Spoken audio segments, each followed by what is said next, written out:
Kurumjari, ISCOM discussion time yang tapi bakwai kibi kunung purans kumar like from nahan tu taram opsari kai kunu bucari luna nangasi ekoi na thamjaga dori ba topic court case pending masi bukhana nuna bagi tamak telengsin bigi tabai kai kunu zarba case sing han tu taram opsage Renu Takhelambam president ibam Madam Renu wahan tu taram opsari kai kunu chari thaga chari madam mathang da oja Dr. Yumnam Premananda head of the department of law MU oja Premananda so taram opsari kai kunu chari thaga chari oja Han basi ay Madam Renu Takhelambam laksage president ifamta ekoi media da thadok na rekhiba wafum amakak ekoi panjaba taragadi hojik phawbu sida ekoi extrajudicial ekoi executive victim families masi association mani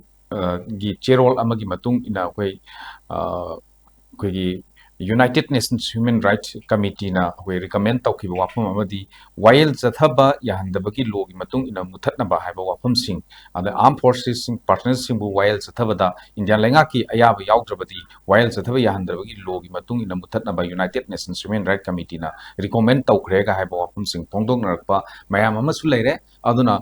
koigi kai gumba matam dasu court ki case sing si pending lei kibasina masida victim horiba the awaba kudung sadaba madugi nuai taba kaya ama laibudusu ekoi khwaina thengnani aduna swagi matang sani koina thamjari ba ahanbagi topic se stage da kamai thamini kamai haibin yam nuaise koina hada India gi kanoda UN United Nation na koigi recommend am khak pibira pase hagi prosecution sanction si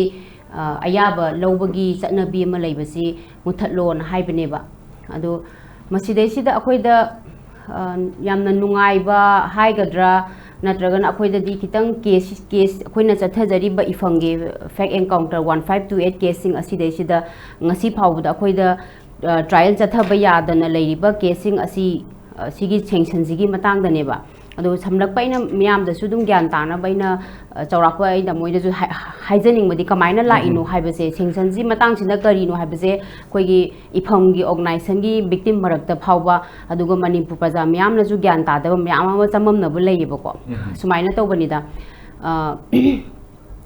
akoina armed forces special power ek ki makhada mihal mipun mayam ama chathari ba ko fe encounter lal hoban namthana bagi namada mihal mipun mayam ama manipur da 1980s ki mamang de hona chatharak ba thodok mayam ama lei khredana madu dei do encounter oigera encounter fe encounter ne ka haiba mayam ama su oi aduga taseng nama khu thongna bada lei khidaba mayam ama su yawi aduna adu oi khraga sumaina koi organization chi sumaina koi defect encounter ne haina koi nadi family sing nadi haijaba haitare haidi mafam ama degi pharaga kapaga har khrini da har krising ji de madudai da manipur police commando khatana nate haurak pada 1980 sai dagi asfa hek thamak bagi haurak padai dagi di koigi armed forces of the union army mayam sina manipur da ot nairakba mimi pharaga manghan gi ba case mayam ama adagi koigi saina sachana ba khuthongna ba massacre mayam ama military operation mayam ama thokriba mayam se si sing sigi longwan ba documentation ne ba koina tawriba 2012 ta koina supreme court da writ petition thajari se adu tharaba matung sidai sida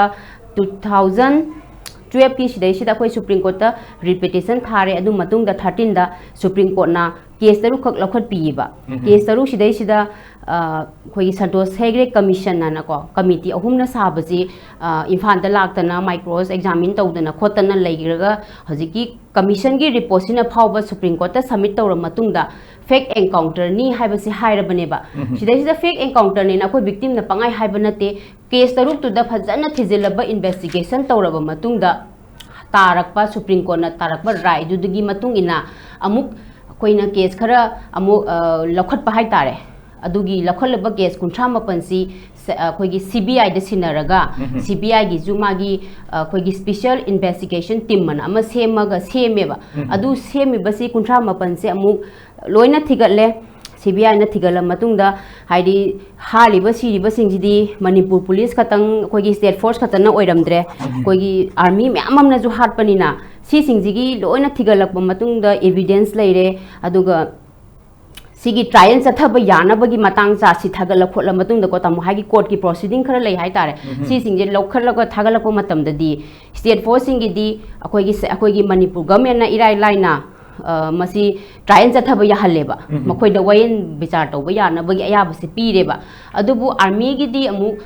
akhoi da khurau thangi sina ngasai gi state government na ngamdaba madu central government da khoi ministry of home affairs na pigadaba masak ama oiba hadi makhoi gi mathakta army na tawrami ba thawong singa se CBI na di CBI gi SIT team du na di haidi si fake encounter oin ba yai natraga si poche wayen chathaba yare haibagi masak mathum leire hana thagat laba potu amu adugi trial chathaba yanabagi ayaba se center dagi logado baneba adugi ayabagi pp dabanina haiba halami ba mayam se army gi mayam posting je akhoi dadi pending leire ba hojik se aduna wayen chathaba yadaba adugi chathaba yadaba sigi problem se koi 2016 17 side dagi dum taknaraga laaba pot amadi oi khoina ju government kaya kaya manipur gi mari renaba authority sing da jo khoina haijara matam da ju tabidre haibadi makhoina ngamda pot oi banina akhoina ju government gi akhoi gi manipur gi government gi khuthang da ju iba ya baseron kaya ma adum pire tamo tabidre aduna hataki akhoi gi Sagi UN की दसु UPR ना 4 UPR की सिगी सही मरी मरी मंगा मरी मखाई लेरगा कोई UN ना पांगथोक सिगी सेशन जी मगी दसु अखोइना इफम अमदि ऐसारे ना कोइना समिशन अमखक तौजबनेबा सिगी पोस्ट सिदा अदो मखोइना लाइबक फदना मणिपुर की खक्ता नतना इंडिया की ओइबा इशू सिंजे लोइना पुखले यामबना को मागी ट्रांसजेंडर की पुखली ह्यूमन राइट तौबा मागी प्रिजनर अदुदा की पॉइंट यम यामे अदुगी पॉइंट कुन हुमफु निथोय मुकी मनुंग दुदा पॉइंट खोगी नंबर कोई 20 हाई तारे मागी नंबर 29 30 सिदा सिदा अखोय पोसे आमना मचा खाइना पनबीरा हाई तारे अदुमकीबु अखोयना नुंगाइजरी दी international की forum UN ना को खितंग अखोय organization नमसिना लेबाक सिने अखोय होनजरिबा मयाम जे मसा खंगबिरगा ए अखोय की वायन बिचार victim सिंगी दमकता हाय तारे समाइना वायन बिचार फंगद्रबनिना मसिमकी अथिंगबा मखोयदा लेरिबा सिंग असे मसी चनबी से मुथतपियोना abolish tawbiona UN na inda government da recommend pirappaneba asi ne akoina hoji phawbagi akoi case da leirise aduna hoji akoi gi victim imung manung sing da ju dum matam je kuithara abanina justice haibasi dabu adu matam kuiragadi witness myam ama sijilakba imung manung mi leikidaba myam ama yaurakpanina akoi da ju case sing je khorok thangba mangam sandaba myam ama oireba aduna akoi मसीमक दरकार दी ओइब्रा खले अदुबु हजिक फावबगी ओइना दी UN ना हाइरे हारगा खोगी India government ताबीगद्रा ताबीरोइद्रा हाइबदुसु अचौबु वहांग अमा लै अदुना सिगी आसफा गी section 6 दा याउरिबा सिगी protection सिमदगी हाइदी आइना मुक्सिदै सिदा लाक्सनिंगबना armed forces special power act disturbed area status से खोइ मणिपुर गी मफम पुलिस स्टेशन क्या दैनो लौथोकबुदी लौथोखरे अदुजु आसफा हाइबसी अदुम हजिमक लेरिबा पोट अमदि ओइदना पुरा रिपील तौ हाइबनेबा हाइदी UN दजु खोइ इसामक चतना तुंगान बा ह्यूमन राइट एक्टिविस्ट म्याम अमा कमीशन कमिटी म्याम अमना सेमगा सिगी armed forces special power act से मसी खोइगी नॉर्थ ईस्ट दा थमीबा जम्मू कश्मीर दा मागी थमीबा मखल खरा खक्तदा होल इंडिया दा थम्बा नते को अदु तुंगान खोइ सिगुम्बा लम अखोई हाई तारे नॉर्थ ईस्ट खतंग अरान कइनोम खक तुंगान बो मियें खक येंगबिरगा अखोइ दा थमीजे करिगिनो सिजिगी चैथेंग मयाम अमा आसफागी ददी ngasi फावदा मणिपुर गी इरांग अयाम आसफागा मई लेनबा ngakतने बखोइ मणिपुर गी ngasi थेंगनरिबा मियामना थेंगनरि जिसु आर्म मिलिटरी सिंगी मिलिटरी ऑपरेशन तौरकद्रा और खोगी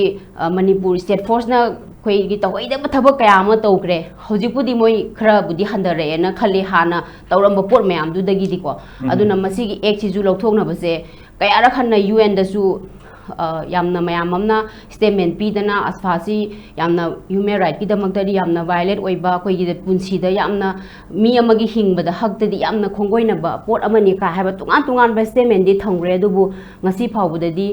डिस्टर्ब एरिया स्टेटस ऑथोकबदु नतना रिपील सिदी आसफासी दि रिपील तौजिबा पोट अमदी ओइदना यामवाजे हांगि दि मथन जे वजा प्रेमानंद लाक्सगे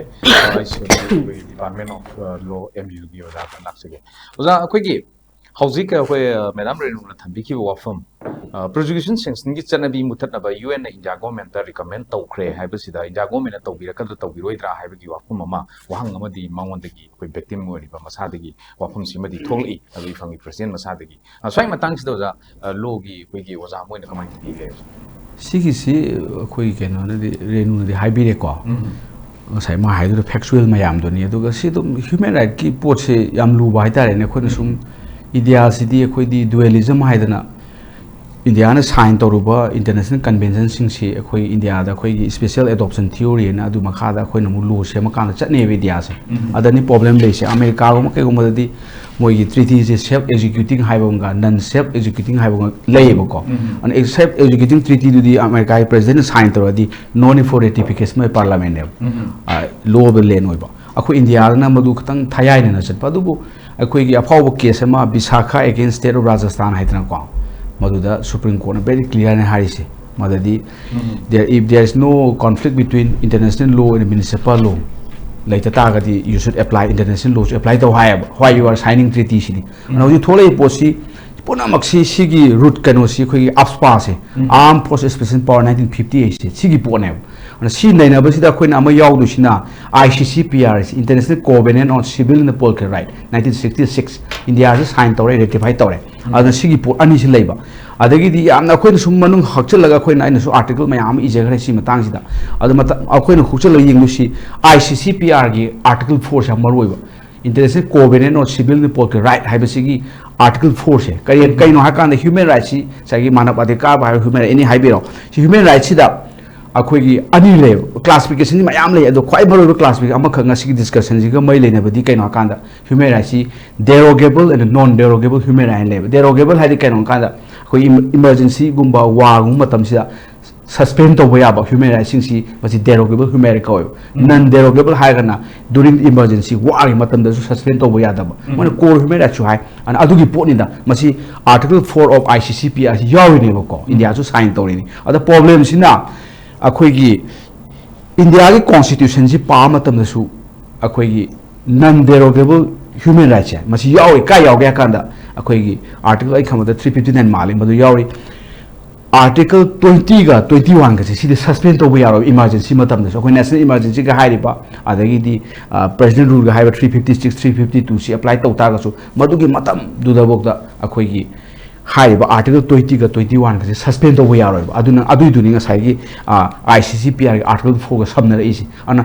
आर्टिकल 21 का 20 का से 20 दना राइट अहुम कई के राइट हाकांदा राइट अगेंस्ट अखोगी ex post facto law criminal law सी अखोगी रिट्रोस्पेक्टिव ओइना प्लान पान बे यारो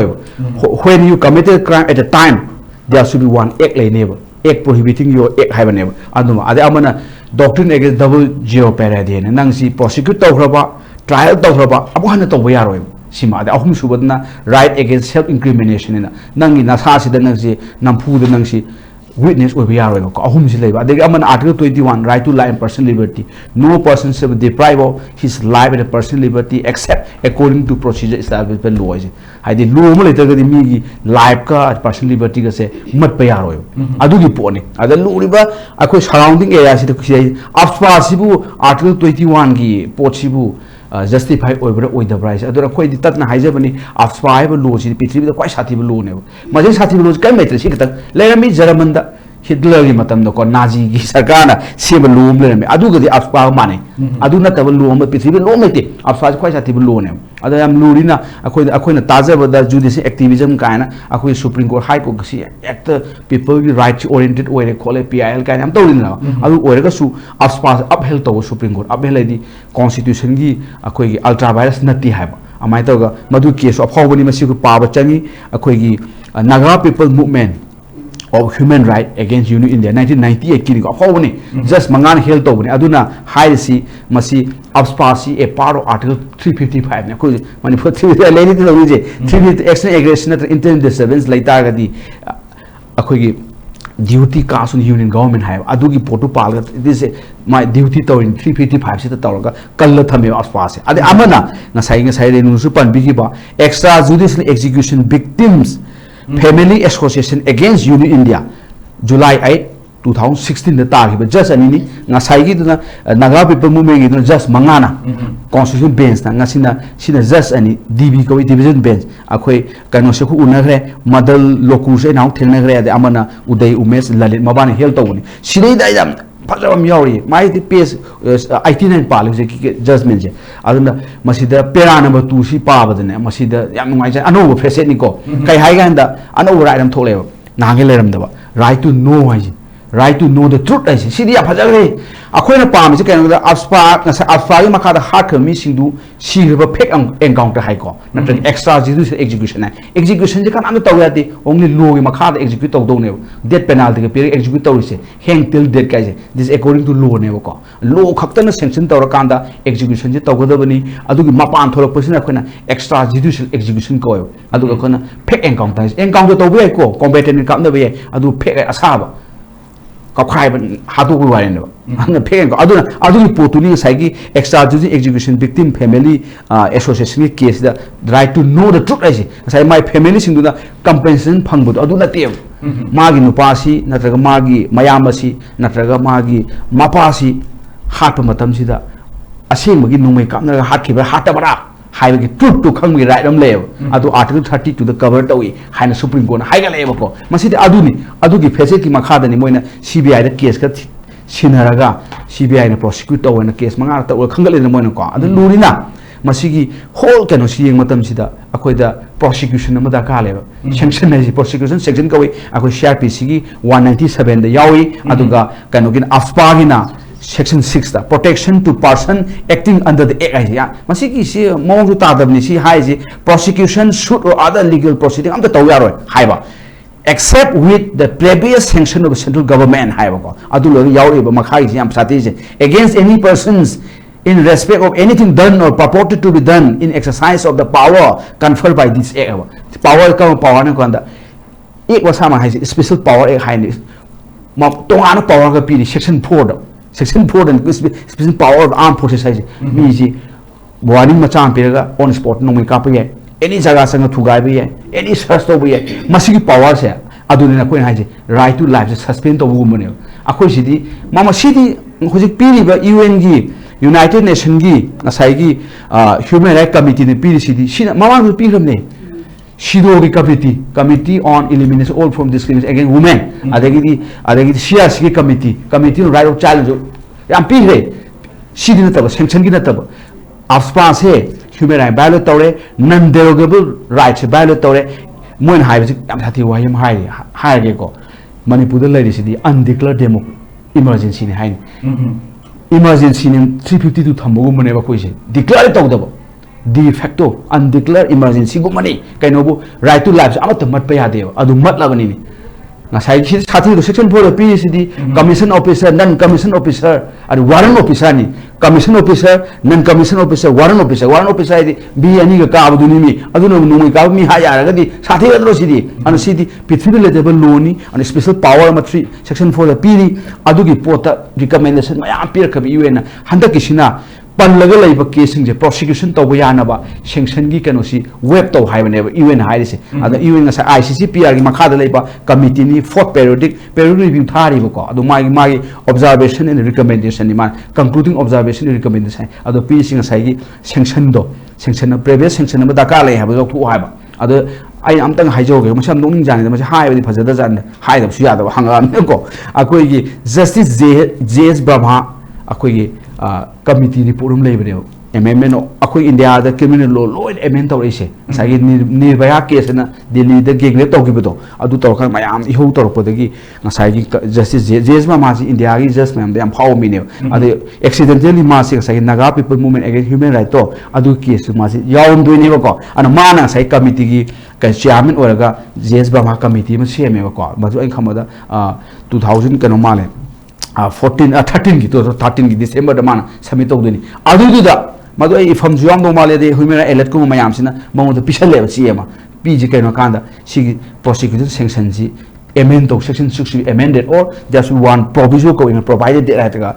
hapsen na ba ma high marwin women da no pi da to crime sing si without any prosecution section yaw da na prosecute to no hapsen bi na high ba ko justice Brahman su recommend to in the government India da masi sumi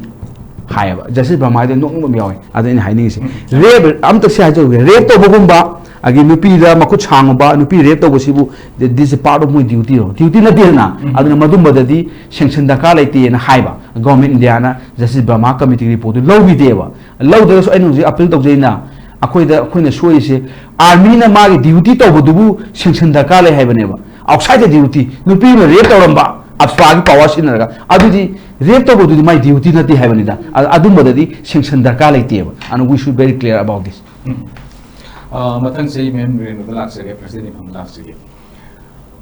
fact encounter sida manipur state sida di akoi gi victim families si leire masi masing kam legrage habasu mayam khangnagra ko kon more than 2000 of sumaina haina subject to correction magi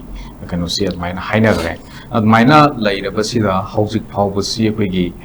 fact encounter da leikitraba imung manungi bioi singi thamoi nung haita Masih men katpang amoy daba awat pa madi pen daba nuai daba madi shoy dina layer bagani maram di kay gino kanda mara layer ka marangi matungi na pumukpa panggi bedu natap fact encounter hairis ne aduna bunga sagi kesi tawrokani aduna sagi sium ba wafum si lakmatam da miui bedu thoning daba thogok ama sumaina layer pa sida koi sida as a victim amoyna masi ekoi ngasi gi pali be lingak sida kari hain thambi cái này nè, khối này han ham benda khối je ifam hai bok nai sen same ring ai da ko aduga khối isamaki case aduga khối khangna sana ba case sing gi mayam sigi wari je dum tar bu matam da khoi na matam am da imung manung sing sigi wakhalon je sumaina leiram me ba haidi khoi pha macha nupa je underground yaw da badina ti loine khara yawram me ba ko organization gi member sing da sumaina underground yawre adu isanu pase underground yaure hairagadi police na ama laga khang army na numidang dani khang de ma ama imung amada khoina samaina UGs yauragadi otpa nei baje magi mayam ba yaw giba manang pa yaw giba sing imung the at otpa nei bagi ama chatna bi ma tawrami dana aduna imung manung sing ji gi wakhalon dadi madu maki ana akhoi je khang di legal aware oi da bahai gadra akhoi da imung sida mai manang paro mayam ba yaw ga lei imung je loi ot pai nei ba si yabra si amagi wahang imung je hangaju madui pakhum di chupang phangak ta matam di oi gre ba aduga phara kapi je ei chanu pa adu yawre haraga chu o ma je underground yawra di samai yung na chingtho ka pa ju yara male haibagi imung gi wakhalon da leiba mayam am ju yam nei pang jaba kaino ain kano na karino mioi bagi hingbagi haksina kadai phawa mal ino kai ji di am ta oiram deba leiram da ba hai tare adugu asmaina ko myam pula matam dadi casing ji gori lirak ko matam dadi sathi ba mi ama phare haraga tamo numai maru ani humna hi basu yai hekta numai maru tukun kuntra palaga kapa hat pa yauri adagi chumna hali dusu imung dagi di khudai sela chakharga khoigi army gi uniform je cha boi cha da boy but cha da batong salamba kaya mama magi postmortem kano gi da khoigi mok ma da chalaga yengu matam da adagi khoigi kai hai tare masaje khujin ga je loina phaktok pi heta koi sudat laga tawba ya bai gi as yamna si pota di am hai jo haining dre kai gino di mu monung ta ga sunu ate akoi da su imit na photo da kai da sigi ba yam ma thigalu matam da di ujar pa matam da ni na yam thina sathira hat le ba mi oi ba ot la hat pa matam se adu ne ba hodik sina ifam haibok nai sana ma thoklei ji ju akoi gi isa je or ai nupa mai nupa lai ba sing je si gibabudi halaroi ko tamo adubu adum lisang sina matam je nomagi ama hat nomagi ani hat ha ahum hat amuna khoi kapna bani hai amuna bom lang salama adu to bani hai ba ta phun khulam ot pa nei bagi chatna bi kaya ama khoi thengnara lakra bane ba asida protest to ni khoi ha memorandum pi ni sarkar ga asiba masalo ro hai ni numini ni humni phawba khoi adum ha protest tawra ban tawramani yasanarani adagi JCC mani tawromi ba manipur sida aswam nisang sina tawreiba thodok sida kaya yamna matam mangkhrage kaya yamna ekhoida maduna ekhoida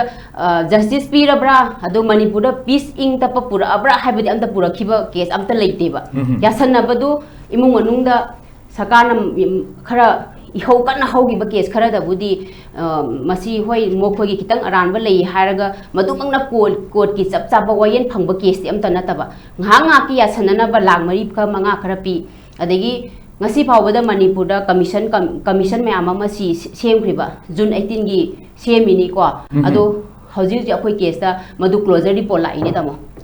closure report lakpai je June 80 gi ihawai se manipur ka am kan grage haiba sidi mi amna kal khangdana leiraba pot ama khaki case se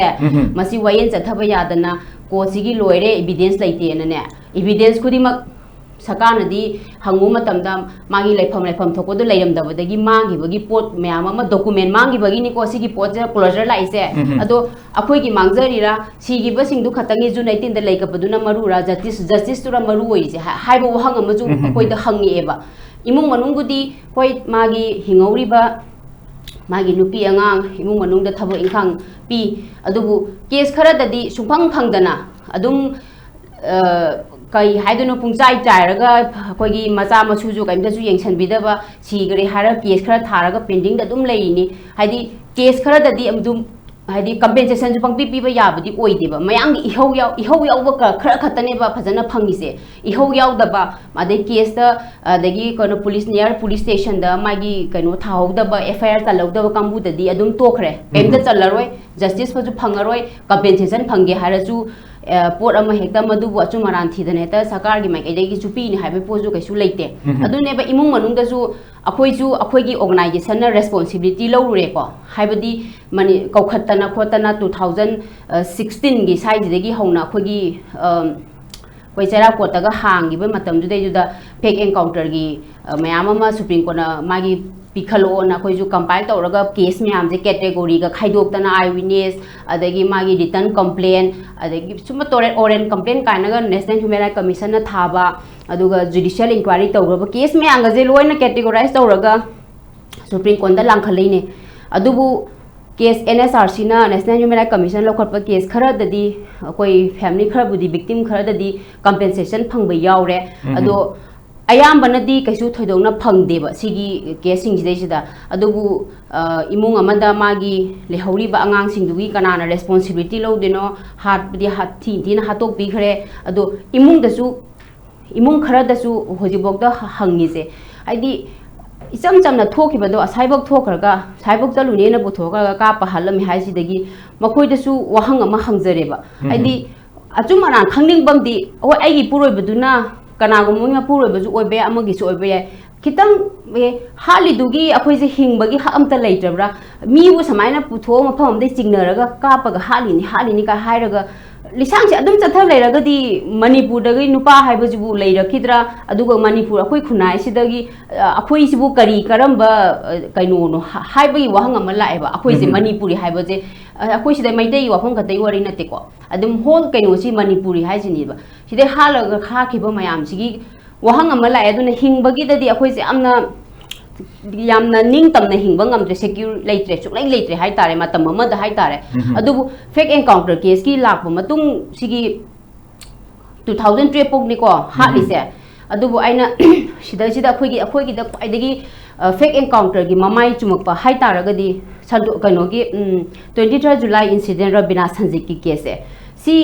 2009 23 July da thokiba thodok sigi matung da khogi magi pha khibagi magi khoi sigi pharmacy da puchalaga ka pe khole adagi plus adugi mathak tu idara khogi heroji thonjam heroji na magi confessment statement pi dana kana gumba kharagi order higher authority amagi makha da saina ka paga halu haibani kainaga thokla khibai casing ase adu akhoi dadi miyamna na hawai fake encounter si to haibaje chin da hairaga su evidence oina proof pi ngam dabado proof pi ngam gi ba case ama hairaga di si sineba sidai hen leite ba adugi matung da phawba fake encounter di miyam ma sa thayeba aduna hojik phawba da hojik chu hariba case close lakrabane manipur da aduna justice se sungnai leitreba aduna akhoi gi family sing da ju ninghana ba miyam poe aduga paisa duna mioi bagi punsi leibo ngamde haraga ju magi imung manung macha machu semudadi khadu oresu kanai aduna imung dasu magi social economically backward yam oiba family myam ama leiri adu singduna kitang sakar sida magi lukhrabi singi oresu magi imung manung da laikhidaba singjigi oitamakta ju thaoina sima simbirakpani haibagi pochu ngasi phawju leitri adune family singjina warise isa adugi akhoina ju case thane na khongot pilgum ju to sakana ju adum delay tactics to leidana lokhaliba case khara ji ju mangam samangam da leire adum tawrise singsangi matang da oirasu combine tawraga haliba singji ju adum hojise pending lei ni dana haidi manipur police ki trial pire adu hatmina ru ko mina makho gi ju sanction du ngai bo oina dum chatha da ngamdana leire covid lesson gre plus hoji gi thogdo kaino mayam sigi na ju case di apan baje dum oire adu imung manung da su ahal laman singje ngai na leikitaba mayam ama yausale aduna asugumba awaba khudung chadaba mayam ama adum thengnei na haita haidi achum wayel ma phangjaragadi na khalamba han jingdo phangba ngamdana adum leikitaba su yaure habdeba yam noise mathang sei oza doctor kano da laksage oza preman da laksage oza khogi huziki court ki case pending leiba masi khogi magi procedure chafam thokobudi adum chalam gani magi lebam thokpa do's or don't do's ti leram gani adubu masigumba leiba sina yam samna harakanda khoi taragani thoi suba state assembly election si mai pa ba MLA sing khoi masi amuk magi affidavit form da aduda mai men badan lalame mai case tawre si gai si punishment phangom thoi and sing ba waphom ka ama media da phongtok na ko leigi adugumba mayam da su khoi matam sana haidi mayam na khalam bana phat haidok piraga magi to khodu to godra kai na khanba ado haidok tana ga pending da sum tham basina ngasai gi constituency du da chayet na ba chamam na ba kaya amasu modai du da thokpa leram gadra swai area se ding mai tham hojiki se case india se koi ki pending yo case se masi yam lebak ne koi india se koi merabar mahan ga haise adu su facet amani masi koi supreme court ki hojiki chief justice oibiri ba koi kano sina Dr. Chandra Susina ko ngarang nahan National Law School amagi kano yawbo da mana haiban pending siu case si yam phate ne ko haidi india da de khon sum thengna boda criminal case pudi khara thui aduga civil da di hayeng case haidok poda open court haidok ka do ne case tumin haidu yo case judgment lauk thok masam issue be pronounced in open court and CRPC de yawrin lauk thok podu da lauk thok ke lao judgment se to ka party du leram da wari sam le mi du shi leram bo case koi man mi du shi re ama atu sum ba yam tho e khoi sida aduna masi thon da phai aduga khoi ge law de khoi na tatna sa ta sing hai si justice delay is justice denial and justice delay to di justice phang da ba chap mane aduna khoi na ifam gi kari gi de gi di khoi gi fake encounter gi academic way la ko di tamba matam da di yauri ne yauri ni aduna extrajudicial execution kari gi lak ko sida na mu danger le ana masi justice se matam jana pi ho ta ga di people sing sina akhoi gi justice administration justice hai ko criminal justice or civil justice or laibak si administration justice sida moina thajar roi they will not pay later aduna kari tholakane ha kanda people will take law into their own hand sini gam sathi je maji tholka doni na sai administration justice si thajabala aro people sing sina adu thajar ta ta gadi they will take law into their own hand aduna ni moina score ka ma lo te da adum honara gena thang pa tholka doni wari bo adu gi pochi thokta na bani koina justice delivery system jam sound oi ba adagi di yam speedy trial like su hatwa tu tawu sharo ko criminal trial di hatwa tu su yade yam hatwa tu tawro ba kadai no ai du madu executive kawre basi bihar da jara khandra ma yam thuna numit khara da lushal lure mana case judge na adu high court appeal lak pa high court heman gar nang du di yam thun tawu su yade bhai evidence law du ni evidence hayang akhoi puthoga ngasagi prosecution evidence la kanda akhoi gi examination in chief high court ma se ma thola ni doctor lepa hangani adu lo kanda cross examine taw du ne cross tu lo ka mu amadu nong la gung taw du ne du siam da ka le ma kupna taw da di akhoi gi lo da high city akhoi mara leiter mi ma dandi pi do shok budi mara leiba mayam chasa ko hai ne kai no kanda city criminal case di beyond reasonable doubt ta le ya di 100% sure the person commit the crime and there is no any other conclusion hai bane aduna adu chang ba aduna sida su cha mane si criminal case ne aduna sigi budi criminal case ni mai di sanction gum sidagi ayama tawba adu crime gi na phataba mana sijiki ifam na tawraga di human alert na tawraga ngasai gi 1528 wa mane ko moi do extrajudicial execution gi 1979 dagi mari state police su yawre ada asana police yawre army na kain su yawre madu gi data ama moina phong ga ngasai gi human rights ki ngasai gi special rapporteur extra kari hands ka du submit tawri do adu tawdu da tawri si ari ba ke su yawri ba ari bu de khambada witness ka leram maroi da witness leroi adagi di crime gi matung ina kwai maroi si crime sin do crime ta humdo akoi sima daga yawba do not enter ka taroga tha to crime sin jam maroi crime sin du amta leram maroi loi mangam mani bukai chai ramane ka dai dagi madu evidence phang doino blood sample phang roi adai madu ai da masam nung ni moina torture akoi da hali ga sen sung akoi na lai sing pa ba da sam dong long nong ka pa si bam na te torture tawraga extreme tawraga 3rd degree metoka na te degree gam lay jan tre achumati olaga hat pagi porsyam phange bako ana madu singdo kham evidence su khara collection wa ga do ma criminal case kuira evidence phangoi ana kham da masi tactics makhalam ni hayang na sanction theng apira ba pira ga hayang mu tawro ne amu hawro ne trial sa hawra kanda witness kam te lera maroi crime de crime to witness pamoi yam sathi je crime thoki matam crime de civil de tholkani ado crime de ai witness oge ka crime tholoi ko na samantar sula la piro sidi aduna ai khamada masi people na su khara leiba ki ni khalaga witness oi bitare aduga sai recollection all those sahi kun thai mamang ai khamada madu khara wa ga do male hai aduna criminal de na thoki doine baduda aduna akoina law da haga si benefit of doubt leiba gi benefit che criminal ki case de 100% sure ne aduna akoina proof beyond reasonable doubt to late ba proof to change prosecutors ina adu proof to doini 100% 99.9 proof to ma 0.0% wala hoye ne proof to do ba adu du benefit to goes to the accused sa khidoini adu accused thalo pirane ko acquitted hai rane adu ne am lu bai tare adu na criminal case de khune line lo boya de du bu smai to na khona adu na supreme court yorok na supreme court na hapini na sai santos hege committee kan to article 32 makha da hapini da ma kaina panjaning bada akhoi ya maru ba committee mi lai ki ko masi committee si ju minister home affair na masi accept to da ba hai tare masi committee si justice jiban reddy committee report hai 2005 ta submit to jiban reddy supreme court ki justice ni data ba maduna manorama ki case to manorama ki matung da mayam sin langman na kumani tare lebak si tabadagi khoi gi matam dugi private oramba akhoi dr manmohan singh na hai kaino si apswa ji khara phajadra mane se human khara mml ani human face la ani kai human face no papta de adu matung dani justice jiban reddy committee report hapi se mai gi 2005 ta submit to re adu su public domain da laite minister of home affairs gi website yaw de ba ko akhoi na phangi sidi hindu do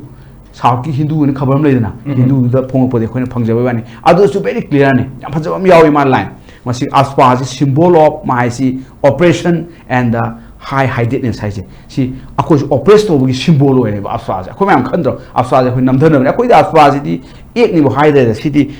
genocide town Boyaba. According even the Afspa is more than mere human issues. Human alternative madi. She genocidal ki poni kana ikalam ne kodi. Adom nakanda ni mana say justice even ready in high. Is a sign of oppression and high heightedness kai. Ado army na di aspas lok to kono hai. Kayo kanda counter insurgency operation si the moida extra power and pidragadi moina ngam mo haiba. Ado sum de na ko. Adu supreme court na apatana higher khabani ko. Akoina pa matan puwa pa bidewani mi sing Naga people movement of human right ki kano se 1990 के case है मसीदा clear निको पेरा खा यावनी दा पेरा से कई high कादा सैंक्शन जे मसी फजन पियु है सैंक्शन जे गवर्नमेंट ये कनु सैंक्शन जे फजन लिबरली ग्रांटेड prosecution sanction है ना हाई बने मसीदा सुको सी जाम फजबनी अदे मोइन अमगा हाई अखोई की army Singh minimum force sin ga da bani na ko adu su akhoi yeng bi ga da bani ade amana akhoi gi sai ifam gi case sai extrajudicial execution case to adu su pop na pa bi dong ne adu yam yauri bani adu ne kun right to know the truth kai se adu po na ma lak pa adu na in khamada justice delays justice denials ma kawir nu ko adu aspa si atopa jaga dam ta leitre huji jamu kashmir de lei ko adagi di punjab haryana repeal to hre duma adu na in khamada aspa si repeal to bo chum bane huji aina khamada aspa mo law se civilized nation da masigi room am to leite ana aspa si de aina khamada government india da khon appeal to changi appeal se assembly su resolution logo dom ne sim je aspa si repeal to biro kai hai um changi central act ni na khon khu tha ba ya da ni na ko adagi di lu si law ungjal laga lei bani ne akoi national akoi ki commission of human right ka hai si da su khu tha ya da ma ki section 18 and 19 tham yauri national commission on national human rights commission se ma statutory kanoni body ni state body di ek makha da sem badumba institution ne kari ek makha da protection of human rights act 1993 na malai ni ko adu makha da sem ka do ni ma section 3 4 gi makha da constitute to ni ko ade ko state human rights commission lai na ko ma na armed forces ki central armed forces ki mathak ta moina case ko pa ya dio si si am lu ba aduna mo ju toothless tiger de oi ba maya yaw da ba kaino bu Musumba armed forces ki matakta moi recommendation piya de na sai national human rights commission state human rights commission aduna India gi laws in haisini akoi gi army guma kai guma sida mako ekhoi mase ko human right lom da impunity go impunity the you cannot have nang kai tong mo ai tong go nang kai tong mo have and impunity ni an smai tong na cycle of impunity se masi break thu gai hom changi na ta ene kharmada people see nowhere people see kai tong mo hoji puti khara phare mai yeng na bada awi ta ga su aina khambada sumba law se india gi democracy ne khoi si republican form government ni ga hariba ko parliamentary form government ni ani manav adhikar kan taw human right fundamental right kan taw masida amu ba kali tai ek amane ba ko aina khambada masi letra ga sunya share ari ba crpc gi section 133 kan ga amadu daga khoi arm forces ke sine be dc ne kawra ko adu ba lu mayam adu hausi ti da ka lete ta australian khambada bharatiya nai shanita 2020 ji lakpadagi ne ai khaba aswasi ta ka letre kaino terrorist ek haire 113 da define tok thokre adagi di organized crime haire section 111 da define tok thokre ad kadai da aswa da ka lege hoji adai khambada aswasi bharatiya nai shanhita anoba ipc gi avatar se masi la abani ai di 152 aina masu sedition gi su offense against the unity integrity of india ka su la abani ai khambada aswasi lokthop bu chumabani da masum da akhoi debate ama taw changi aswasi no more required now because all those afragi section man loi thojale somda adagi di section junum lejari akoina afragi makada section dakale haibani na general law land su ko crpc da adu crpc hojik ti kaino haire bharatiya nagarik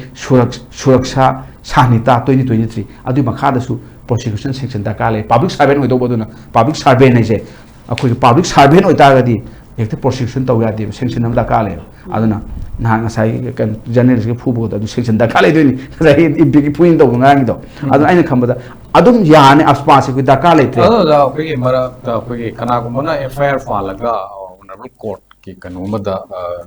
masi process to le ra case ke matam chana haido pui ku dong cha do bai ko jana ngasai budi thabire madu thuna haido pu ya ba ya da ba criminal gi di koi kitang laithon ba hai gadra kitang local gi kano si kai gumba case ama lakpa matam sida court matam chana haido pi da badagi mi jing sina another atopa way ma thira kan da lambi ma da haibati koi gi local gi oi adjustment club na wael laga maira pa bi na wael laga lotion gre ye ade nupa nu pi ani chen ba chong ba gi hairo na tanga cyber crime gi hairo asumba case ama lakpa matam da koi gi matam chana si gi haido ta badagi atopa another way ma sai gi thi bi gi lambi je khudam moina koi gi club na traga organization amana lotion gre ye kan haiba pose swai sina sum toisala gadi akoi na masigi court ama lairi haibisiki wahan tok thamakta taragadi kamaina lakpe akoi ga ngasai gi ahan ba den thamjani se khoi gi akoi da case criminal case koi gui jangi se sigi pakhum ji kawai lega ga da investigation je son ba khoi si investigation ji loi da ta ga investigation ji loi ka da investigation ji just to ko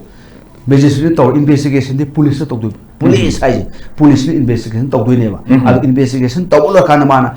magi sai final investigation report charge kawi charge thangata de kai to ya ro just the to just ki cognizance lorum ba cognizance crime to prime face case lai re do adu cognizance lorum mani adu just ki thabuk loire adu investigation thada ani investigation to do ne ba thosi ti ano lo su mamang lo da su investigation je crime ma san 60 day ki mung lo sin ga da ba crime to 90 days ki mung lo sin ga da ba adu investigation je lo ina to ngum de 60 or 90 day to ngum dra bina hay 90 day na ta 60 day mandatory day se investigation lo da ba matham gi day da charge pinum dra mana adagadi default bail ka bail takare accused to adu the case fail warina ana khamada charge se matam jat sage ipam na bi proposal case ta arum toni charge se ma thangala kan da basically mamang lani si je moi ro de session court ro la ka na moina charge nim sem ni charge di koi civil matter da issue ko charge ni sem ani mi hat pagi 320 kan charge sem ani bo adu charge ni trial to du si charge sem ta ngam de kai mu charge se thanga ta barina adu gi pot adu ni koi fail ho ja an investigation oi police sing se ya train to ba mo si ya ma thok to chang ba adu ma chani na thamjani yam mai mathang sei madam re laksi honorable chief minister ji panbiri ba bjp lengak si honorable chief minister biri na di koi public platform sing da haiba wa ma ka khai taragadi bjp lengak lak padagi koi phakap ꯃꯁꯤꯒꯤ ꯑꯩꯈꯣꯏ ꯐꯦꯛ ꯑꯦꯟꯀꯥꯎꯟꯇꯔꯒꯤ ꯊꯕꯛꯁꯦ ꯂꯦꯞꯈ꯭ꯔꯦ ꯑꯗꯨꯒ ꯑꯩꯈꯣꯏꯒꯤ ꯌꯨꯝꯗ ꯅꯨꯡꯉꯥꯏꯅ ꯇꯨꯝꯃꯒ ꯈꯣꯠꯂꯒ ꯂꯩꯕ ꯃꯃꯥ ꯃꯆꯥ ꯇꯨꯃꯤꯟꯅꯔꯒ ꯂꯩꯕ ꯃꯇꯝꯗ ꯍꯦꯛꯇ ꯆꯤꯡꯊꯣꯛꯑꯒ ꯄꯨꯈꯤꯕ ꯑꯗꯒꯤꯗꯤ ꯁꯤꯈ꯭ꯔꯦ ꯍꯦꯛꯇ ꯍꯥꯏꯕ ꯁꯤꯒꯨꯝꯕꯒꯤ ꯄꯥꯎꯁꯤ ꯍꯧꯖꯤꯛ ꯂꯦꯞꯈ꯭ꯔꯦ ꯈꯣꯠꯈ꯭ꯔꯦ ꯍꯥꯏꯕ ꯁꯤꯒꯨꯝꯕꯒꯤ ꯋꯥꯐꯝꯁꯨ ꯄꯟꯕꯤꯈꯤꯕ ꯂꯩ ꯁꯨꯃꯥꯏꯅ ꯑꯩꯈꯣꯏꯒꯤ BJP ꯂꯩꯉꯥꯛꯁꯤ ꯑꯅꯧꯕ ꯑꯃ ꯂꯥꯛꯄꯗꯒꯤ ꯃꯅꯤꯄꯨꯔꯗꯗꯤ ꯉꯁꯥꯏꯒꯤ ꯑꯐꯁꯄꯒꯤ ꯑꯁꯤꯒꯤ ꯀꯩꯅꯣꯁꯤꯅ ꯑꯩꯈꯣꯏꯗ ꯁꯣꯛꯄ ꯏꯁꯥꯃꯛ ꯑꯩꯈꯣꯏ ꯚꯤꯛꯇꯤꯝ ꯐꯦꯃꯤꯂꯤ ꯑꯃ ꯑꯣꯏꯅ ꯍꯧꯖꯤꯛ ꯂꯦꯡꯁꯤꯟꯕꯤꯔꯤ ꯏꯐꯝꯒꯤꯁꯨ ꯄ꯭ꯔꯁꯤꯗꯦꯟꯠ ꯑꯣꯏꯕꯤꯔꯤ UNꯗ ꯑꯩꯈꯣꯏ ꯌꯧꯅ ꯋꯥꯀꯠꯂꯨꯕꯗꯨꯅ ꯃꯔꯝ ꯑꯣꯏꯔꯒ ꯍꯧꯖꯤꯛꯀꯤ ꯉꯁꯤꯒꯤ ꯅꯩꯅꯖꯔꯤꯕ ꯄ꯭ꯔꯣꯁꯤꯀ꯭ꯌꯨꯁꯟ ꯁꯦꯡꯁꯟꯒꯤ ꯆꯠꯅꯕꯤ ꯃꯨꯠꯊꯠꯅꯅꯕ UNꯅ ꯏꯟꯗꯤꯌꯥ ꯒꯚꯔꯟꯃꯦꯟꯠꯇ ꯔꯤꯀꯃꯦꯟ ꯇꯧꯈ꯭ꯔꯦꯒ ꯍꯥꯏꯕ ꯋꯥꯐꯝꯁꯤ ꯃꯦꯗꯤꯌꯥꯗ ꯐꯣꯡꯗꯣꯛꯅꯔꯛꯄ ꯋꯥꯐꯝ ꯉꯁꯤ ꯉꯔꯥꯡꯁꯤꯗ ꯊꯦꯡꯅꯕꯁꯨ ꯂꯩꯔꯤ ꯀꯣꯡꯒ꯭ꯔꯦꯁ ꯒꯣꯔꯃꯦꯟꯠꯒꯤ ꯃꯇꯝꯗꯨꯗ ꯁꯤꯒꯨꯝꯕ ꯑꯋꯥꯕ ꯑꯃ ꯊꯦꯡꯅꯈ꯭ꯔꯕ ꯃꯥꯌꯣꯛꯅꯕꯗꯨ BJP ꯒꯣꯔꯃꯦꯟꯠ ꯂꯥꯛꯄ ꯃꯇꯝꯗꯒꯤꯗꯤ ꯉꯁꯥꯏꯒꯤ ꯃꯗꯨ ꯂꯦꯞꯈꯤꯕꯗꯒꯤ ꯑꯩꯈꯣꯏꯒꯤ ꯃꯤꯑꯣꯏꯕ ꯈꯨꯟꯅꯥꯏꯁꯤꯗ ꯑꯩꯈꯣꯏ ꯃꯁꯤ ꯀꯔꯤꯒꯨꯝꯕ ꯑꯑꯣꯟꯕ ꯑꯃ ꯂꯥꯛꯄ ꯃꯗꯨ ꯃꯌꯥꯝꯅꯁꯨ ꯊꯦꯡꯅꯔꯤ ꯃꯗꯨꯗꯁꯨ ꯌꯨꯝꯐꯝ ꯑꯣꯏꯔꯒ ꯃꯗꯨꯅ ꯍꯦꯟꯅꯁꯨ ꯊꯥꯖꯕꯁꯨ ꯑꯣꯏꯔꯒ ꯑꯅꯤꯔꯛ ꯁꯨꯕ BJPꯒꯤ ꯒꯚꯔꯟꯃꯦꯟꯠ ꯃꯅꯤꯄꯨꯔꯗ ꯂꯥꯛꯄꯁꯤꯗꯁꯨ BJPꯅ ꯌꯥꯝ ꯃꯁꯤꯡ ꯍꯦꯜꯂꯒ ꯀꯥꯕꯒꯤ ꯃꯑꯣꯡꯁꯤ ꯃꯌꯥꯝꯅꯁꯨ ꯑꯗꯨꯝ ꯃꯁꯤ ꯍꯥꯏꯃꯟꯕ ꯊꯣꯛꯀꯗ꯭ꯔꯥ ꯁ꯭ꯋꯥꯏ ꯑꯦꯔꯤꯌꯥꯁꯤꯗ ꯌꯦꯡꯕ ꯃꯇꯝꯗ ꯑꯗꯣ ꯂꯥꯛꯆꯅꯤꯡꯉꯤꯕ ꯋꯥꯐꯝꯗꯤ ꯍꯥꯏꯔꯤꯕ BJP ꯒꯣꯔꯃꯦꯟꯠꯒꯤ ꯃꯇꯝꯁꯤꯗ ꯁꯤꯒꯨꯝꯕ ꯈꯨꯗꯣꯡꯆꯥꯗꯕ ꯂꯩꯔꯝꯕꯗꯨ ꯀꯣꯛꯍꯟꯈꯤꯕꯒꯤ ꯋꯥꯐꯝ ꯄꯟꯕꯤꯈ꯭ꯔꯕꯅꯤꯅ ꯂꯩꯕꯤꯔꯤꯕ ꯄꯥꯟꯕꯤꯔꯤꯕ ꯂꯩꯉꯥꯛꯁꯤꯅ ꯑꯁꯤꯒꯨꯝꯕ ꯑꯩꯈꯣꯏꯒꯤ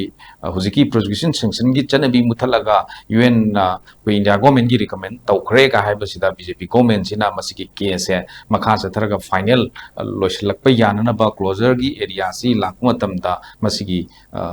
ꯔꯥꯏꯠ ꯇꯨ ꯖꯁꯇꯤꯁ ꯍꯥꯏꯇꯥꯔꯦ ꯖꯁꯇꯤꯁꯇꯨ ꯉꯁꯥꯏꯒꯤ ꯃꯄꯨꯡ ꯐꯥꯅ ꯐꯪꯕꯒꯤ ꯑꯦꯔꯤꯌꯥꯁꯤꯗ ꯁ꯭ꯇꯦꯠ ꯒꯚꯔꯟꯃꯦꯟꯠꯅ ꯄꯥꯡꯕ ꯌꯥꯕ ꯃꯇꯦꯡꯗꯨ ꯀꯗꯥꯏ ꯐꯥꯎꯕ ꯂꯩꯒꯦ ꯁꯤ ꯌꯦꯡꯁꯤꯟꯕꯒꯤ ꯑꯄꯥꯝꯕꯗꯤ ꯀꯃꯥꯏꯅ ꯊꯝꯕꯤꯕꯤ ꯍꯧꯖꯤꯛꯀꯤ ꯑꯩꯈꯣꯏꯒꯤ ꯐꯦꯛ ꯑꯦꯟꯀꯥꯎꯟꯇꯔ ꯀꯦꯁꯀꯤꯁꯦ ꯌꯥꯝꯅ ꯀꯩꯅꯣ ꯑꯣꯏꯕ ꯍꯥꯏꯇꯥꯔꯦ ꯁꯤꯒꯤ ꯍꯦꯛ ꯏꯂꯦꯛꯁꯟ ꯌꯧꯔꯝꯗꯥꯏ ꯈꯨꯗꯤꯡꯒꯤꯀꯣ ꯑꯩꯅꯁꯨ ꯑꯩꯈꯣꯏ ꯑꯣꯔꯒꯅꯥꯏꯖꯦꯁꯟꯒꯤ ꯑꯩꯈꯣꯏꯅ ꯊꯦꯡꯅꯖꯔꯛꯄ ꯁ꯭ꯇ꯭ꯔꯒꯜꯗꯨꯗꯤ ꯑꯩꯈꯣꯏ ꯁꯦꯡꯅ ꯑꯗꯨꯝ ꯄ꯭ꯔꯖꯥ ꯃꯌꯥꯝꯅꯁꯨ ꯈꯪꯉꯤ ꯑꯩꯈꯣꯏ ꯑꯗꯨꯝ ꯁꯦꯡꯅ ꯍꯥꯏꯖꯒꯦ ꯑꯩꯈꯣꯏꯅ 1528 ꯀꯦꯁꯦꯁꯁꯦ ꯀꯔꯝꯕ ꯆꯍꯤꯗꯒꯤ ꯍꯥꯠꯂꯒ ꯀꯔꯝꯕ ꯆꯍꯤꯗ ꯐꯥꯎꯕꯒꯤ ꯃꯅꯨꯡꯗ ꯍꯥꯠꯂꯤꯕꯅꯣ ꯍꯥꯏꯕꯒꯤ ꯑꯩꯈꯣꯏꯗꯗꯤ ꯗꯇꯥ ꯀꯂꯦꯛꯁꯟ ꯂꯩꯖꯩꯌꯦꯕ ꯇꯥꯃꯣ 2000 ꯅꯠꯇꯦ 1979ꯗꯒꯤꯅ 2012 ꯐꯥꯎꯕꯒꯤ ꯁꯤꯒꯤ ꯃꯅꯨꯡꯗ ꯍꯥꯠꯈꯤꯕ ꯀꯦꯁ ꯍꯥꯏꯖꯕꯅꯦꯕ ꯑꯩꯈꯣꯏꯒꯤ ꯗꯣꯀꯨꯃꯦꯟꯇꯦꯁꯟ ꯁꯤꯗꯩꯁꯤꯗ ꯃꯁꯤꯗꯩꯁꯤꯗ ꯑꯩꯈꯣꯏ ꯄꯣꯛꯇ꯭ꯔꯤꯉꯩꯗꯒꯤ ꯑꯣꯏꯔꯛꯄ ꯄꯣꯠ ꯑꯃꯁꯨ ꯑꯣꯏꯕꯅꯤꯅ ꯃꯇꯝ ꯃꯇꯝꯒꯤ ꯑꯩꯈꯣꯏꯅ ꯒ꯭ꯌꯥꯟ ꯇꯥꯔꯛꯄꯗ ꯀꯔꯝꯕ ꯁꯔꯀꯥꯔ ꯃꯗꯨ ꯑꯩꯈꯣꯏ ꯌꯦꯡꯉꯨ ꯃꯇꯝꯗꯕꯨꯗꯤ BJPꯅ ꯄꯥꯜꯂꯛꯄ ꯀꯣꯡꯒ꯭ꯔꯦꯁꯅ ꯄꯥꯜꯂꯛꯄ ꯁꯔꯀꯥꯔ ꯑꯃꯨꯛ ꯁꯤꯟꯗꯣꯛ ꯁꯤꯟꯖꯤꯟ ꯇꯧꯕꯒꯤ ꯄꯔꯦꯡ ꯑꯃꯗꯤ ꯑꯗꯨꯝ ꯂꯩꯖꯔꯝꯃꯅꯤ ꯑꯗꯨꯕꯨ ꯍꯥꯠꯂꯛꯏꯕꯁꯤꯗꯤ 1979ꯗꯒꯤꯅ 2012 ꯐꯥꯎꯕꯒꯤ ꯃꯅꯨꯡꯗ ꯍꯥꯠꯂꯤꯁꯤꯗꯤ ꯀꯔꯝꯕ ꯂꯩꯉꯥꯛꯅ ꯄꯥꯟꯒꯦ ꯍꯥꯏꯕꯗꯨꯗꯤ ꯑꯩꯈꯣꯏ ꯊꯤꯒꯠꯆꯔꯔꯣꯏꯒꯦ ꯂꯩꯉꯥꯛꯀꯤꯗꯨꯗꯤ ꯄꯥꯜꯂꯛꯄ ꯑꯦꯅꯤ ꯄꯥꯜꯂꯛꯄ ꯁꯔꯀꯥꯔ ꯑꯣꯏꯖꯅꯨ ꯃꯗꯨꯕꯨ ꯐꯖꯅ ꯍꯦꯟꯗꯜ ꯇꯧꯔꯒ ꯄꯤꯁ ꯄꯨꯔꯛꯅꯕ ꯍꯥꯏꯕꯁꯦ ꯂꯩꯉꯥꯛꯀꯤ ꯃꯊꯧꯅꯦꯕꯀꯣ ꯑꯩꯈꯣꯏꯅ ꯍꯥꯏꯖꯅꯤꯡꯕꯗꯤ ꯑꯗꯨꯒ BJPꯒꯤ ꯄꯥꯜꯂꯛꯄ 2017ꯗꯒꯤꯅꯤ ꯃꯈꯣꯏꯅ ꯄꯥꯜꯂꯛꯏꯁꯦ ꯑꯗꯨ ꯑꯩꯈꯣꯏꯒꯤ ꯏꯐꯝꯅ ꯀꯦꯁ ꯊꯥꯔꯛꯄꯗꯤ 2012ꯗꯒꯤ ꯉꯁꯥꯏꯒꯤ ꯑꯩꯈꯣꯏꯒꯤ ꯖꯁꯃꯦꯟ ꯃꯌꯥꯝ ꯑꯃ ꯊꯣꯛꯈꯤꯕꯗꯣ 2017ꯒꯤ ꯖꯁꯃꯦꯟ 2016 ꯖꯁꯃꯦꯟ ꯊꯣꯛꯈ꯭ꯔꯤꯕ ꯃꯌꯥꯝ ꯑꯃ ꯑꯗꯒꯤ ꯁꯟꯗꯣꯁ ꯍꯦꯒ꯭ꯔꯦ ꯀꯃꯤꯁꯟꯅ ꯂꯥꯛꯑꯒ ꯐꯦꯛ ꯑꯦꯟꯀꯥꯎꯟꯇꯔꯒꯤ ꯀꯦꯁ ꯂꯦꯞꯈ꯭ꯔꯤꯕ ꯀꯦꯁꯀꯤ ꯃꯌꯥꯝ ꯑꯃ ꯑꯗꯨꯅ ꯁꯤꯒꯤ ꯀꯦꯁ ꯃꯌꯥꯝꯁꯤꯒꯤ ꯂꯧꯈꯠꯂꯛꯄ ꯃꯇꯝꯗ ꯃꯅꯤꯄꯨꯔ ꯄꯨꯂꯤꯁ ꯀꯃꯥꯟꯗꯣ ꯀꯌꯥ ꯑꯃ ꯍꯧꯖꯤꯛ ꯀꯩꯅꯣ ꯇ꯭ꯔꯥꯏꯌꯦꯜ ꯆꯠꯊꯗꯅ ꯂꯩꯔꯤꯕꯅꯦꯕ ꯁꯤꯁꯤꯡꯁꯦ ꯃꯈꯣꯏꯗꯁꯨ ꯃꯇꯝꯒꯤ ꯉꯁꯥꯏꯒꯤ 23 ꯖꯨꯂꯥꯏ ꯏꯟꯁꯤꯗꯦꯟ ꯑꯩ ꯑꯗꯨꯝ ꯄꯟꯖꯔꯛꯑꯒꯦ ꯁꯤꯁꯨ ꯑꯣꯔꯗꯔ ꯑꯃꯒꯤ ꯃꯈꯥꯗ ꯍꯥꯠꯂꯦ ꯍꯥꯏꯁꯦ ꯀꯅꯥꯗ ꯑꯋꯥꯕ ꯇꯥꯒꯦ ꯀꯟꯁꯇꯦꯕꯜ ꯏꯆꯝ ꯆꯝꯕ ꯍꯜꯕꯤꯗꯥꯔ ꯑꯆꯨꯝꯕꯗ ꯑꯋꯥ ꯑꯅꯥ ꯂꯣꯏꯅ ꯇꯥꯔꯦꯕ ꯁꯤꯒꯤ ꯄꯣꯠꯁꯤꯗꯀꯣ ꯃꯈꯣꯏꯒꯤ ꯃꯤꯆꯪ ꯑꯗꯨꯗꯥꯒꯤ ꯋꯥꯔꯤ ꯅꯠꯇꯦ ꯁꯤꯖꯤꯟꯅꯔꯤꯕ ꯄꯣꯠꯁꯦ ꯌꯨꯁ ꯇꯧꯔꯒ ꯎꯄꯥꯏ ꯂꯩꯖꯗꯕ ꯃꯤꯁꯤꯡꯅ ꯗꯣꯁꯥ ꯂꯣꯏ ꯇꯥꯍꯧꯔꯒ ꯀꯦꯁ ꯀꯥ ꯂꯩꯔꯦꯕ ꯍꯧꯖꯤꯛꯁꯦ ꯁꯤꯒꯤ ꯄꯣꯠ ꯑꯃꯁꯨ ꯑꯩꯈꯣꯏ ꯊꯦꯡꯅꯗꯕ ꯅꯠꯇꯦ ꯑꯗꯨꯅ ꯑꯩꯈꯣꯏꯒꯤ ꯂꯩꯉꯥꯛꯅ ꯁꯨꯃꯥꯏꯅ ꯍꯦꯛ ꯑꯩꯈꯣꯏꯒꯤ ꯏꯂꯦꯛꯁꯟ ꯃꯇꯝꯗ ꯁꯨꯃꯥꯏꯅ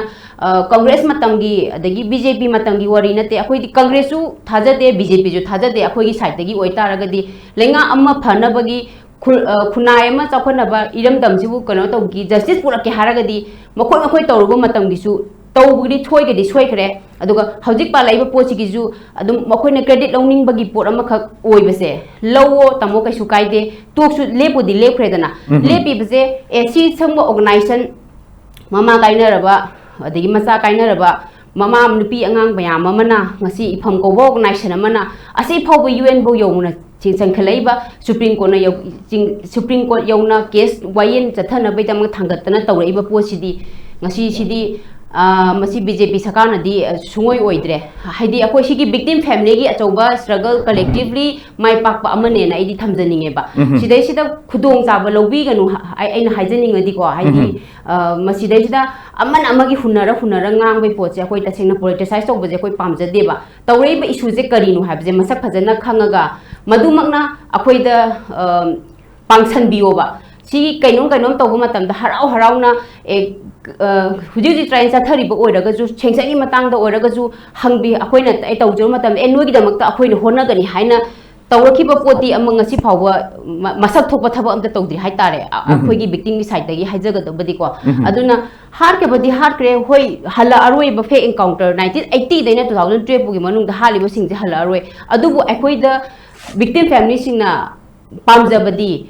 पसी पालैबा सरकार सिजसु अखोइना अपील तौजनिंगबदीको थौदोकसिंग असे मणिपुरदा पुलिसना मिजम याम ओटपा नैबा तोपियो अखोइना अपील तौजनिंगबदी अदुगा फेक एनकाउंटर गी मतों मरम खंगदना मी अमगी पुंसिबु हेता मरान अम इथि इथिदना हेता खुच्चला मतुंगदा कापा याबगी पोट फुबा चैबा ओटपा नैबा याबै पोसिमदी अमुक हन्ना थोहनबिदनबा सरकार सिना ngasi adumaki responsibility lohonninge baidi sumaina adum thamjage yam noise ani mathang si kanoda ja kanod premanda da laksage matam su koi tension lakadore ja premanda koi gi husiki case ki matang court ki case ki matang si rule of law leiba lamdam rule of law chanaba lamdam amani haidana di lengang su haida lei ado sigumba matang si yorok matam sida koi gi ngasai gi हौजिक्सी खुदमोइना मणिपुर सिदी मोफ याम तोइबा अदुगा issue याम थनबा अदु मतम की रिलीजिंग याम चनबा पब्लिक की मियाम पुलगा चतबा रिलीजिंग सिदा कइनुबा मदुइ दुम मोफ तो कंट्रोल तौनबो होनबा मतमदा सिक्योरिटी फोर्स का पब्लिक की मरत येनबा मयाम सि लाकदगी अखोइगी कैजुअलिटी थोपा अदु लैगी दबो यावसी मणिपुर दुम थेंगनाग्रे ngasi nang muksi koi thuiba manipur ki unrest situation sida housi leiba ongoing crisis siga mari lenana koi gi IDPS ki kangbu singsina koi mass rally ama rehabilitation centers sida gi mass rally ama committee on protection of Meitei victims more hai sida media da maina tlak pasi asi rally ama lak matamda koi gi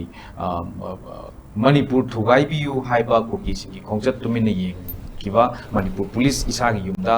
हलनबियु हाइबा invade सिंगी खोंगचता मतिंग फुदोखरे पाउमी याउनो मियोइ टाइथोय Ashok upon नंगले हाइबसी एकोइ media दा फोंगदोरको वाफम मकंगनी सिगुम्बा वाफम सि फोंगदोरको तबदा वजादा आइन लाक्सनिंगिबा लो लार्नेट अमोइना और नत्रग लोगी वजा अमोइना वजादा लाक्सनिंगी वाफम सि याम तोइना मणिपुर दा सिगुम्बा थौदोकसि थोकपनिना मसिदै सिदा एकोइ पुलिसना सिगुम्बा casualty थोकपा आई side अमदो ओइबियाई अमदो ओइबियाई मसि FIR लखटपा और नत्रगना थोइ इमुंग दुना नत्रगना सिलिबा कमिटी दुना court case तौरगा court ओइना मसिगी असोइबा सोइदबा नत्रगना थोइबा casualty दुगी मरमदा थिगतपियु नत्रगन थिगतपिगनु हाइबना Chiba लैंगाकी ओइबा वाफमददी मयामना थेंगनरिसी मदुदा Laiba रिलेटु सरकार की अगेंस्ट ओरगदी मीदु फाजन पुंजलगा मदु कोइगी केस अथबा मदुना चिंगबदी मयामना थेंगनग्रे अदुगा सिगुम्बा कोइगी पब्लिक मोब द थोलैबा टियर गैस कापदो बिए लैब्रॉन कापको सोइबदगी सोकपा नत्रगा कोइगी इनाबो खोनबदगी ngasai paumi sopagi matang swaigi area si lak matamda laingakna police suspend tawgi wapum ditai court da kesam tawraga natragana court madugi raim tawraga masi ti magi marali matung ni cherak pigre haibsidi tabada mayam khara wanabra swai matang sa kamai thami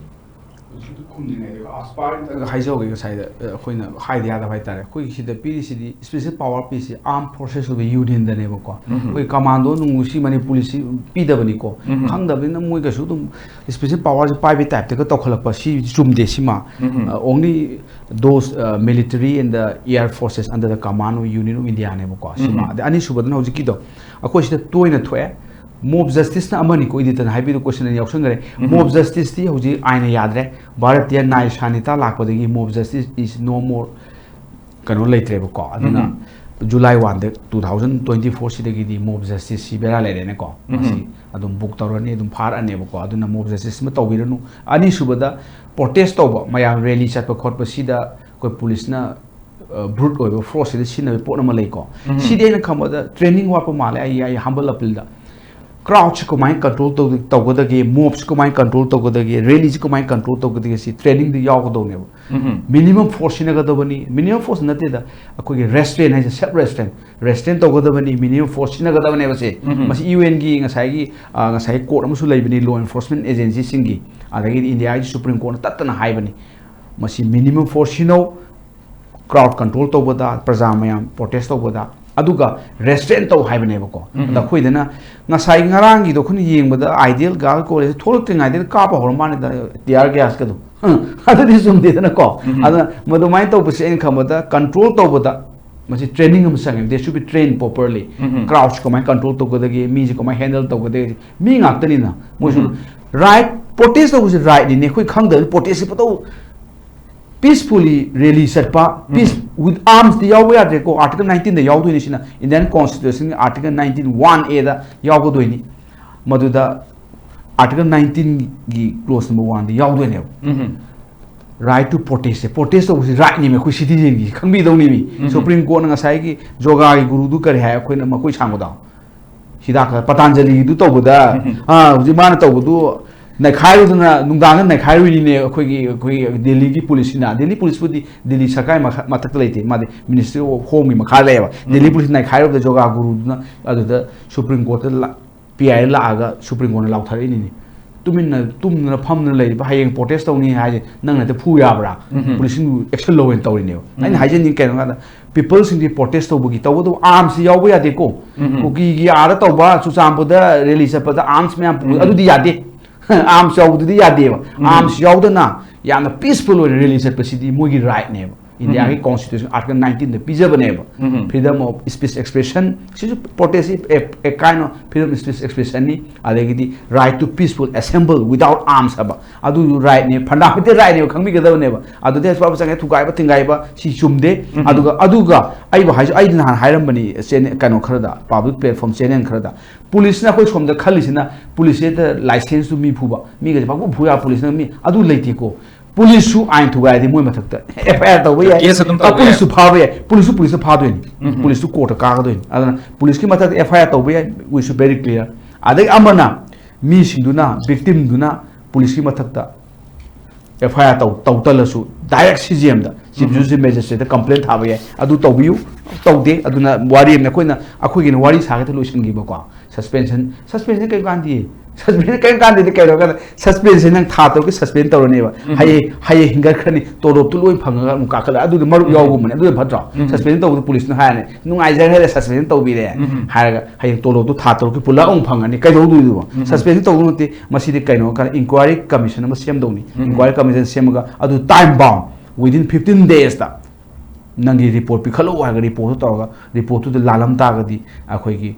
gi service rule ki batu gi na thabak terminate to do ne ba ko adu chathabi ga do ba amana hauji supreme court sam pai amon supreme court apabu jam le ba ko supreme court india na hai je ka ga police ko ma kai gum karan ta ba mi phugan ba mi hakan ma sing si hai compensation pi rakane akhoi de compensation pi phangal loi akhoi di compensation pi bu da hauji kai ha kan da sarkar da gi pi rano compensation di police tu gi tha hu to lo bi ka wa hai ri adu phatra hai di 5 lakh compensation pi ni 5 lakh tu tha hu ni lisang ka khar ne amai to de police